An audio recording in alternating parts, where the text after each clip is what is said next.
Happy Friday.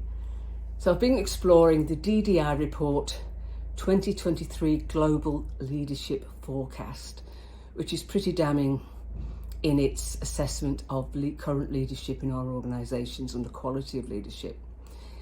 It also suggested 5 skill areas that leaders need to be developed in. And the one of the 5 they said was most important was identifying and developing talent. Now, I could talk to you about developing, a strategic talent plan, developing a talent pool, doing a gap analysis, but you can talk to ChatGPT about that. So what I've been talking about this week is my take on thinking outside the square. And I've talked about, reimagining how we identify our high potential. And I talked about identifying high potential as opposed to someone who fits the role and the mould. Where's the high potential?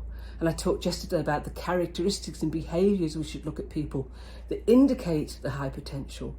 We can train people in a lot of the technical areas, in analysis and coding and whatever else it might be. But the traits like communication and listening and demonstrated leadership, empathy, integrity, those are things that cannot necessarily be taught in the way we teach the other things. And it should be those sort of characteristics that help us identify high potential. And I also really believe that as well as finding the best person for a role, we should always also be focused on finding the best role for a person.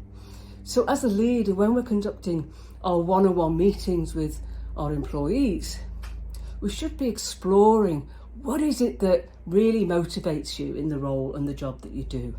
Or which part of the role inspires you? What roles do you see in the organisation that really interest you? Where's your passion lie? What gets you out of bed in the morning? And by asking those questions, we can find out what really inspires that person and what role going forward would most likely really, really suit them. And the thing about asking those questions is, as a leader, you really, really have to listen. And you have to listen without judgment. If that person says, I really want to be in job A, and you're going, there is no way you could do job A, you're already judging. If the person's got a passion for that and has key behavioural and characteristics, then it can maybe be taught. That role could be taught, that skill could be taught. So really listen to what individuals have to say. And you know how inspired that makes people feel when you start to have those conversations about what makes me tick and where we could actually fulfill that passion within this organisation. Then I feel there's a career and a development path and that someone's really interested in that. I'll talk to you next week.